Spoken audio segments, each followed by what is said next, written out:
राधे राधे। जय श्री कृष्णा भक्तों, भक्ति चैनल ऑफिशियल पर आप सभी का स्वागत है। जगत के पालनहार श्री हरि विष्णु जी की माया का चमत्कार सुनते हैं धार्मिक कथा में।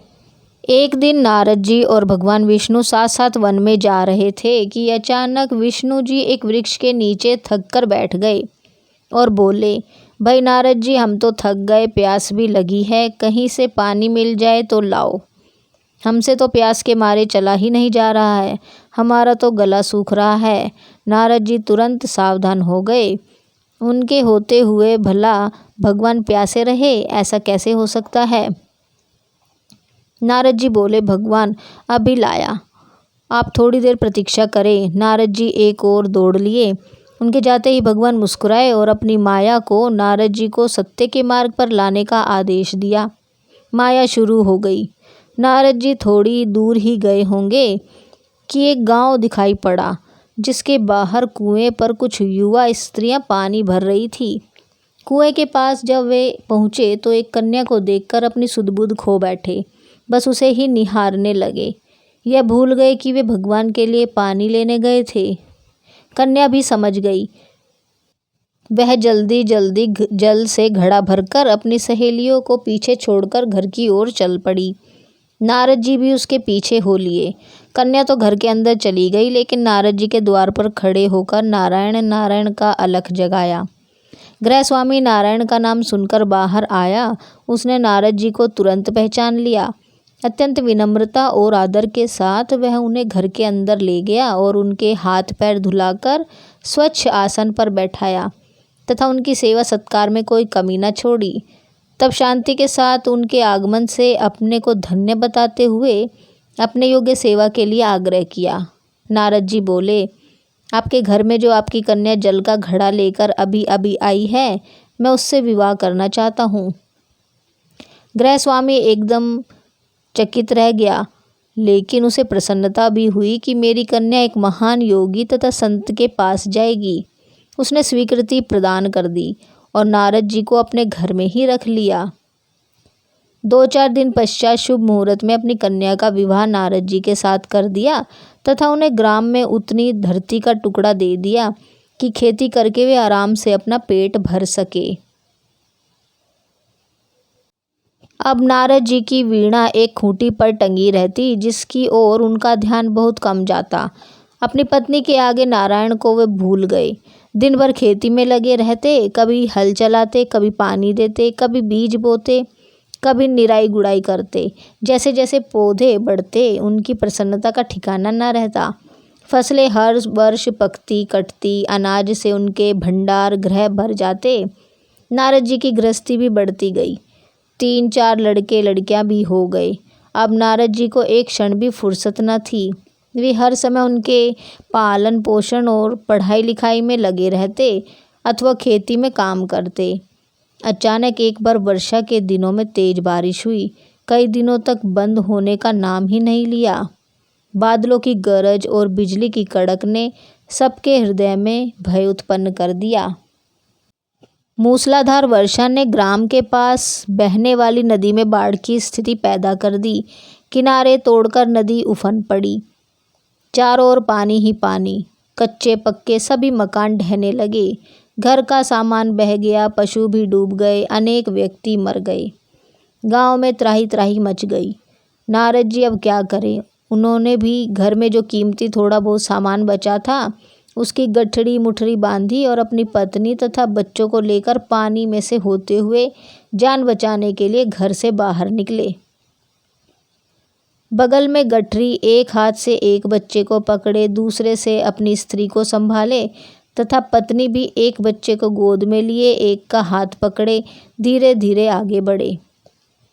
पानी का बहाव अत्यंत तेज था तथा यह भी पता नहीं चलता था कि कहाँ गड्ढा है और कहाँ टीला। अचानक नारद जी ने ठोकर खाई और गठरी बगल से निकलकर बह गई। नारद जी गठरी कैसे पकड़े, दोनों हाथ तो घिरे थे। नारद जी ने सोचा, गठरी गई तो गई, फिर कमा लेंगे। कुछ दूर जाने पर पत्नी एक गड्ढे में गिर पड़ी और गोद का बच्चा बह गया। पत्नी बहुत रोई, लेकिन क्या हो सकता था। धीरे धीरे 2 बच्चे भी पानी में बह गए। बहुत कोशिश की उन्हें बचाने की, लेकिन कुछ न हो सका। दोनों पति पत्नी बड़े दुखी, रोते तड़पते एक दूसरे को सांत्वना देते आगे कोई ऊंची जगह ढूंढते बढ़ते रहे। एक जगह आगे चलकर दोनों एक गड्ढे में समा गए। नारद जी तो किसी प्रकार गड्ढे में से निकल आए, लेकिन उनकी पत्नी का पता नहीं चला। बहुत देर तक नारद जी से इधर से उधर दूर दूर तक ढूंढते रहे, लेकिन व्यर्थ। रोते रोते उनका बुरा हाल था। हृदय पत्नी और बच्चों को याद करके फटा जा रहा था।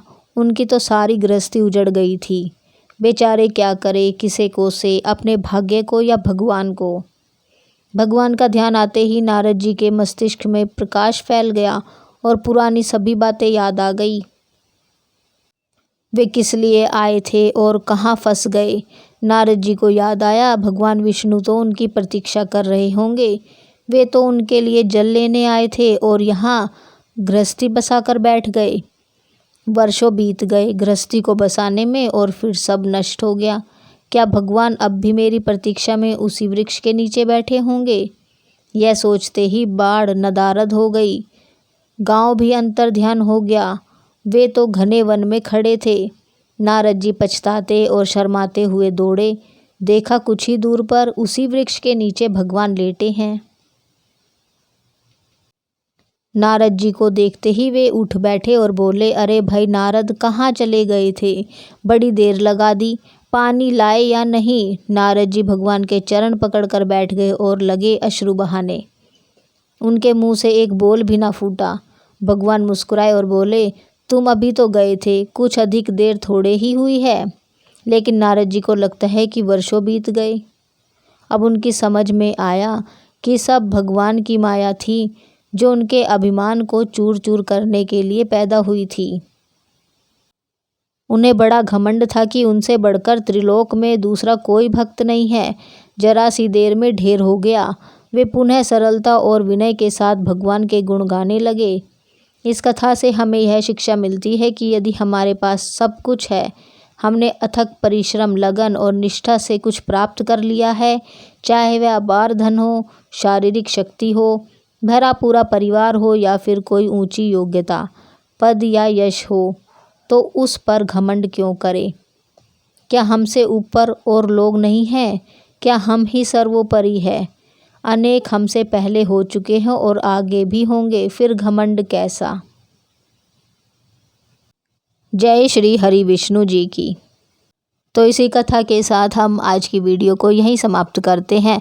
उम्मीद है आपको हमारी आज की वीडियो पसंद आई होगी। वीडियो पसंद आई हो तो हमारी वीडियो को लाइक और शेयर कीजिए।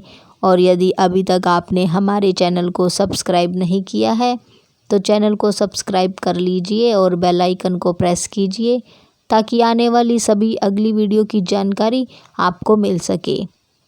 और कमेंट में जय श्री हरि विष्णु की लिखना ना भूलें।